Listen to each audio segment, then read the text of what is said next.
Hello everyone, welcome back to my channel, The Unique and Rare Handbags. My name is Joe, I'm a bag collector and Hermes bag authenticator. Well again, so from my personal collection today, I'm still talking about these three. The reason is because I want to, well, maybe summarize a little bit the different ways of converting this bag model, which is Hermes Caddy wallet, to Caddy wallet to go. Well, I'm pretty sure there are a lot of videos online about how to make them into to go. Well, just if you don't know what I'm talking about, this is Caddy to go. So basically, it's the same. It's actually slightly bigger. I think this one's 19.5, this one is 20 or 20.5 centimeter long, so which is like less than 1 centimeter longer, and proportionally slightly bigger, but it's really no big difference. And even the inside, it's very similar, but you can see there's a shoulder belt. So basically what happens is, if you check the inside here, so on the to-go model, it would have a small, like a belt ring here, and then with a small metallic studs here, it has a belt which goes through the ring, and then you know what? Let me try to find a photo. Maybe it's easier for you to see. So basically that would add a shoulder belt to this model. I do not find any photo anywhere. Okay, so this is, so it doesn't matter. I'm pretty sure you know what I'm talking about because it's the current ongoing collection of Hermes. There are two models which are heavily like have this transition from wallet to go, wallet to go. One is the Caddy wallet, the other one is a Constance wallet. I think I do have a Constance wallet. You know what? I might be able to talk about, I will see if it's in my home here. Well, anyway, so what was I? Yes, so because why they did this, I still don't know. I think on one side, maybe I can think about three reasons. The first is because the long wallet like this is not that useful anymore in our nowadays. We do use digital wallet. We we don't have like checkbooks anymore, so it doesn't make a lot of sense to have because when you look at this wallet inside, this is supposed to be where you keep the money, all the changes, and here is where you keep the checkbook, and then here you keep all the cards. Yeah, so basically that's how things were.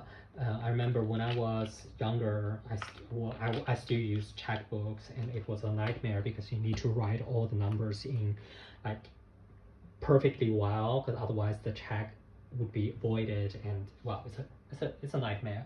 So yeah, so that's the first reason it's not very useful anymore. Second is this model compares to the to-go model, it's much cheaper. Oh yeah, good. So here you see. So this is it doesn't have the inside. No, anyway. So I think I just saw how much it is. If I remember well, the to-go model nowadays is 5,000 something or 6,000 something. Let me see. Oh, here I have one here. I don't know if you can see. This is to-go model. It's in pounds, so it's in UK, 5,250 pounds. So which is, well, I would say 6,000 euros.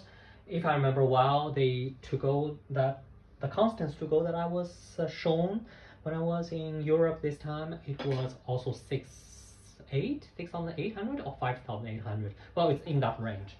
But these wallets, they were much cheaper.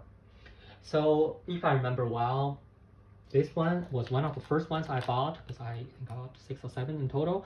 This one, I think I paid 1,200 or 1,300 euros.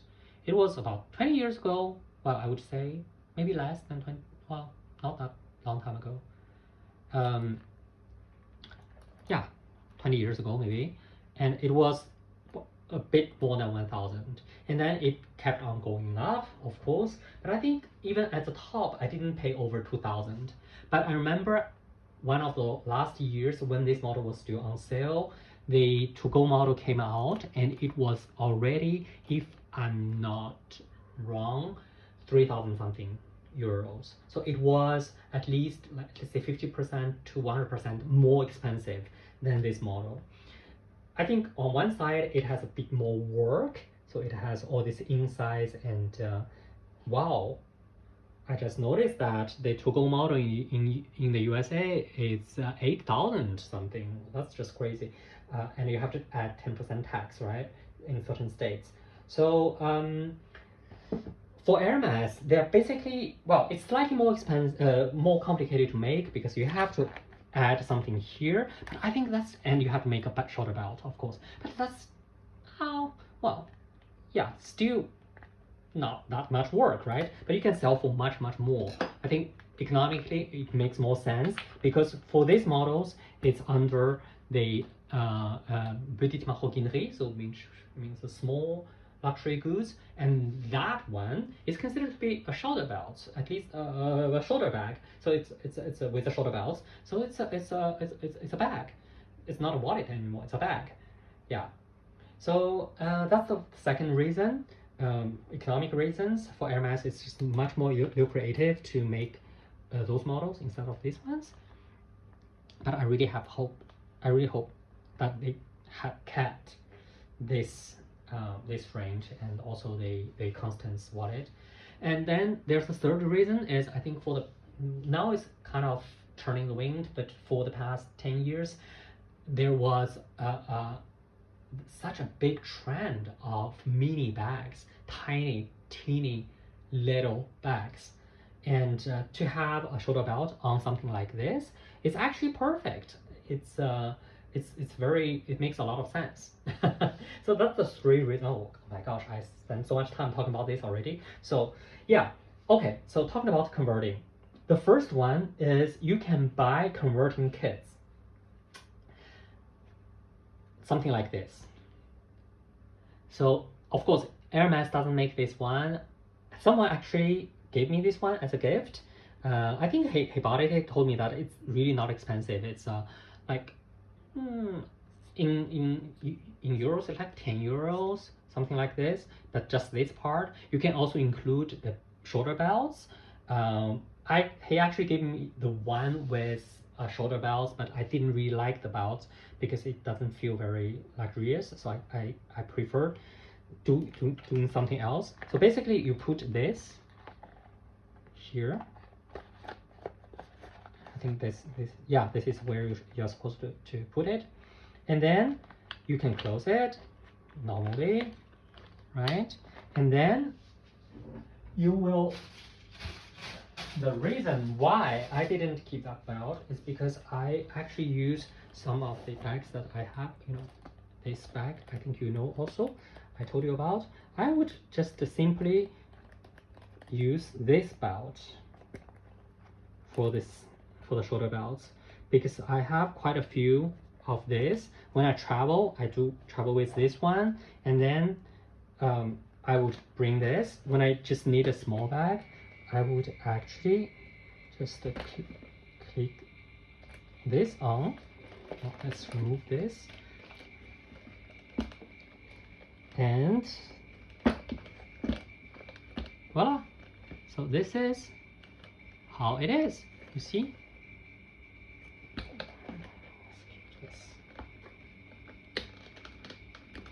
So it's actually well made in a way, because it doesn't really hurt the leather, and then it looks pretty good. At least, I think, at least as good as the one which is proposed, the solution proposed by Hermes. The only drawback for this solution is, as you can see, oh yeah, right. Last time I talked about this one, I said that I didn't remove, because normally I would remove all the plastic, and this one I didn't remove this plastic and this plastic. It's because I noticed for, it's very strange. For this one, I didn't have the same problem. But for this one, because maybe it's because it's absent, because I when it's full, then it doesn't move a lot, these two belts. But when it's empty, especially when I'm traveling, putting them into a suitcase, and then they tend to move a lot, and then they would scratch. They would scratch here. As you can see here and here. Because on the other side, it has this small studs, right? So it scratched completely these parts. So that's why on this one, I decided to keep the plastic. Well, anyway, I was saying this solution is perfect, except when you open it, it does take some space. It does take some space there. So it makes this already limited capacity even smaller. At the same time, sometimes what I would do also is I have, so that was the solution one. So solution two is I have something like this. I would actually just, here, it has a small like lock, right? I would actually just put it here. So to make it into a clutch bag, but with a handle, so I don't need to hold, oh gosh, I don't need to hold the body of this all the time. I can free my hands, just to let it hang here, right? So this would be the solution two that I have. It's actually the solution that I take the most often, because it is actually troublesome to have such a big shoulder belt with you, or any shoulder belt, even the one proposed by Hermes, as you can see. If you are just going out, and then most of the time you use it as a handbag or as a clutch, and you don't have any space or any place to arrange that that shoulder belt. But for this one, if you are using it as a clutch, you can simply unhook this here, and yeah. So that is what I was doing most of the time. So these are the two solutions, and then there's a third one, which is a really ghetto one, but I actually love it. But it's just me. I think a lot of people would hate it. It's actually what I did here. I actually just have a belt. Well, any band actually, any types of band. It just had to be at the right length, and then you make them, because here you see you have a little bit space here, so you can make it through, and then you just close this, and then it holds, actually it holds here, one side, two sides, it actually holds here, and then basically you close it, so it becomes something like this. This you can already hang on your body. I really prefer this because most of the time I would arrange this, I use it as a clutch. But when I need my hands free, then I can still have this quick solution just to put it on. I actually have some photos, I think, of myself using it that way. Let me see. Yeah, for example, something like this. But this is actually with this bag, and it has a different solution. I will show you. So it's just a quick fix. I find it very easy, and I really don't care how people look at me. Oh, why do you have such a band like this for a Hermes bag? Actually, you know what this is? This is it's crazy. This is Air France business class meal. The cutleries, they come with the napkin, and it has this band wrapped on it. So I just kept this because I felt it's always useful to have a band like this. For example, shoelace broken or whatever. Yeah, I actually learned that quite hard lesson. Shoelace broken when you're traveling, we just have no place to find a replacement. So nowadays I'm always traveling with extra pairs of shoelaces, which could be used for carrying bags too. So that's the third solution that I have. And then there's a fourth one, which is even a bit crazier, because the problem with this one, with this solution, is it does hurt a little bit here, because the thin, because I prefer using thin ribbons, they could actually deform a little bit, because they take some pressure like here on these edges, so they could maybe deform the leather. It doesn't show a lot on this harder Epsom leather, but on a very soft chèvre leather, it does show. So one day at the hotel, I noticed this bag has been bended like a bit like this. It annoyed me. Then I looked around in the hotel room. I actually found things and made a transformation myself. It was something like this. Oh my god, it looks so messy. Well, basically it was same ribbon, actually my shoelace, backup shoelace. I actually took the straw from the hotel room,